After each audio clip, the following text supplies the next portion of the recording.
جو شخص برے لوگوں کے ساتھ احسان کرتا ہے وہ خود بھی ان کے شر سے محفوظ نہیں رہتا۔ جو اللہ کے سوا کسی دوسرے سے نفع پہنچنے کی امید رکھتا ہے اس کی امیدیں جھوٹی ثابت ہوتی ہیں۔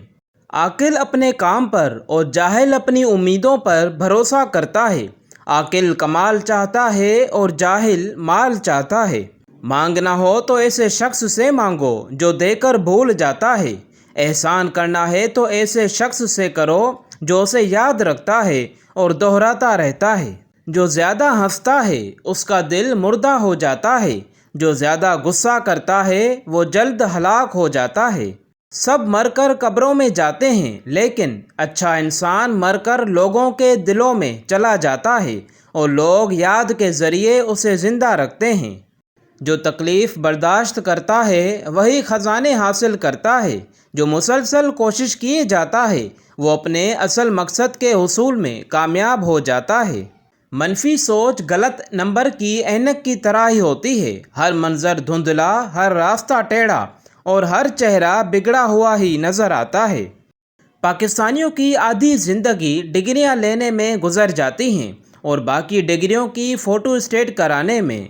واقعی سچ ہے۔ ڈگری تو ایسی ہونی چاہیے جو آپ کو باوقار اور باحیا باحجاب بنا دے، نہ کہ ایسی جو آپ کا حجاب تو ایک طرف آپ کے سر سے دوپٹہ بھی اتروا دے۔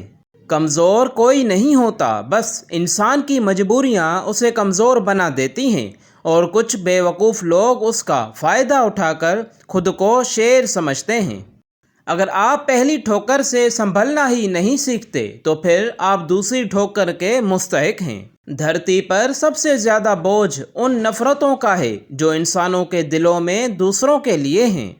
ہم سب مر جائیں گے یہ حقیقت جاننے کے باوجود بھی ہم ایک دوسرے کا جینا حرام کر رہے ہیں۔ ملازم سے اپنا راز کہنا اسے ملازم سے مالک بنا لینا ہے۔ جو اپنے غصے پر غالب آ جائے وہ شیطان پر فتح پاتا ہے۔ جو اپنے غصے سے مغلوب ہوا شیطان اس پر فتح پاتا ہے۔ فرصت کے اوقات بادل کی طرح جلدی گزر جاتے ہیں۔ تمہیں ایک نیک کام کرنے کا بھی موقع ملے تو اسے غنیمت سمجھو ورنہ ندامت حاصل ہوگی۔ کسی سے بدلہ لینے میں جلدی نہ کرو اور کسی کے ساتھ نیکی کرنے میں تاخیر نہ کرو۔ جو شخص احسان کرتا ہے اسے چپ رہنا چاہیے، لیکن جس پر احسان کیا گیا ہو اسے بولنا چاہیے۔ جو شخص اپنے نفس کی حقیقت سے ناواقف رہتا ہے وہ اپنی حالات کی اصلاح سے بے نیاز رہتا ہے۔ جو شخص اللہ کو رات کو پکارتا ہے اسے اللہ غنی کر دیتا ہے، اور جو اللہ کی اطاعت اختیار کرتا ہے اسے اللہ برگزیدہ بنا دیتا ہے۔ جاہل کی ایک خصوصیت یہ بھی ہے کہ وہ پوری بات سننے سے پہلے جواب دے دیتا ہے۔ الفاظ چابیوں کی مانند ہیں، ان کا صحیح استعمال کر کے لوگوں کے منہ بند یا دل کھولے جا سکتے ہیں۔ حیرت اور تعجب کی بات یہ ہے کہ ہم بیٹی کی نسبت سے داماد کو بیٹا مان لیتے ہیں، لیکن بیٹے کی نسبت سے بہو کو بیٹی کیوں نہیں مانتے؟ ایک شخص کی چپل چوری ہو گئی۔ اس نے ایک عالم سے پوچھا، کیا میرے لیے جائز ہے کہ میں کسی اور کی چپل اٹھا لوں؟ انہوں نے جواب دیا، جب تم پر ظلم ہو گیا تو تم کسی اور پر ظلم مت کرو۔ گہرے اور مشکل الفاظ کا استعمال اس بات کی دلیل نہیں ہے کہ آپ کے پاس بہت علم ہے، بلکہ ضروری بات کو آسان الفاظ میں بیان کرنا ہی اصل میں علم کی دلیل ہے۔ ہم سب مر جائیں گے یہ حقیقت جاننے کے باوجود بھی ہم ایک دوسرے کے دل دکھاتے ہیں، ایک دوسرے کو اذیت دیتے ہیں۔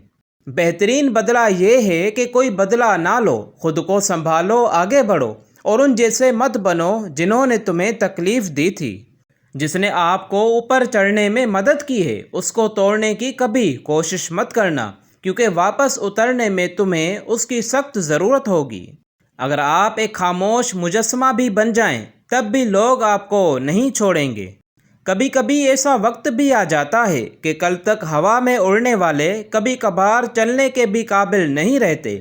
عاجزی اور انکساری کے ساتھ جینا سیکھیں۔ کسی زمانے میں ایک دوسرے کے کانٹے نکالے جاتے تھے، اب ایک دوسرے کی راہ میں کانٹے بچھائے جاتے ہیں۔ اگر سامنے والا کباڑیا ہو تو آپ کے بڑے سے بڑے الفاظ بھی ردی ہیں۔ جس کی بیٹی لینی ہو اس کی ماں کو دیکھو، اور جس کو بیٹی دینی ہو اس کے باپ کو۔ چار چار بیٹیاں رخصت ہو جاتی ہیں باپ کے گھر سے کھیل کود کر، اور بہوئیں آتے ہی ناپ دیتی ہیں کہ گھر بہت چھوٹا ہے۔ نیکیاں جتنی بھی ہوں کام نہ آئیں گی، حشر میں پچھتائیں گے ماں باپ کو ستانے والے۔ محبتوں کا تعلق عمر سے نہیں ہوتا، من پسند شخص ہر عمر میں خوبصورت لگتا ہے۔ الفاظ ہی سب کچھ ہوتے ہیں، یہ دل جیت بھی لیتے ہیں اور دل چیر بھی دیتے ہیں۔ سمجھدار وہ نہیں جو زیادہ پڑھا لکھا ہو، بلکہ سمجھدار وہ ہے جسے یہ ہنر آتا ہو کہ کس سے کہاں پر کن الفاظ میں کس لہجے میں بات کرنی ہے۔ بار بار آنسو صاف کرنے کے بجائے ایک بار ہمت کر کے اپنی زندگی کو ان سے ہی صاف کر دیں جو ان آنسوؤں کی وجہ بنتے ہیں۔ خدا کی جنت چاہتے ہو تو اس کے بندوں کی زندگی جہنم بنانا چھوڑ دو، یہی دین کا خلاصہ ہے۔ مت کرنا کبھی غرور اپنے آپ پر، اے انسان، رب نے تیرے جیسے نہ جانے کتنے مٹی سے بنا کر مٹی میں ملا دیے۔ پریشان ہونے والوں کو کبھی نہ کبھی سکون مل ہی جاتا ہے، لیکن پریشان کرنے والے ہمیشہ سکون کی تلاش میں ہی رہتے ہیں۔ اپنے تمام دشمنوں کو معاف کر دو، لیکن ان لوگوں کو کبھی معاف نہ کرو جو تمہارے رزق اور عزت کے دشمن ہیں۔ واقعی یہ بھی بات سچ ہے کہ پاکستان میں زیادہ کھائی جانے والی خوراک گندم یا چاول نہیں بلکہ دوسروں کا حق ہے۔ کسی بزرگ سے کہا گیا کوئی نصیحت ہی کر دیں، فرمایا بس دھیان رکھنا کہ کوئی اللہ سے تمہاری شکایت نہ کر دے۔ سجدوں میں گرنے سے پہلے ان لوگوں کو گلے لگائیں جو آپ کی وجہ سے اذیت میں ہیں، کیونکہ دل آزاریاں معاف نہیں ہوتیں۔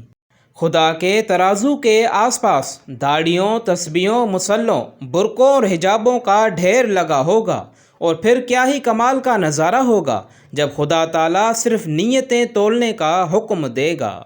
گہری بات، مذہب میں سے انسانیت اور خدمت نکال دی جائے تو صرف عبادت رہ جاتی ہے، اور محض عبادت کے لیے پروردگار کے پاس فرشتوں کی کوئی کمی نہیں۔ جن جائیدادوں کو بنانے کے لیے حرام حلال کی تمیز بھول بیٹھے ہو، اسی گھر سے جاتے ہوئے چارپائی بھی نہیں ملے گی، وہ بھی مسجد سے لائی جائے گی۔ قابل غور الفاظ سنو، ہم ایسے معاشرے میں رہتے ہیں جہاں اگر پتہ چل جائے کہ کل قیامت ہے تو راتوں رات جائے نماز مہنگی ہو جائے گی۔ لقمان حکیم سے کسی نے پوچھا کہ موت سے زیادہ سخت بھی کوئی لمحہ ہو سکتا ہے؟ وہ بولے جب کسی نسلی آدمی کو بد نسل انسان کا محتاج ہونا پڑے۔ مولانا رومی لکھتے ہیں عورت کے پیٹ میں پل کر، عورت کے پیٹ سے نکل کر، عورت کی جوانی کھا کر یہ مرد کہتا ہے یہ عورت ہی خراب چیز ہے۔ جس گھر کے بچے آپ کو عزت نہ دیں تو سمجھ جائیں کہ آپ کی غیر موجودگی میں اس گھر کے بڑے آپ کا ذکر اچھے الفاظ میں نہیں کرتے۔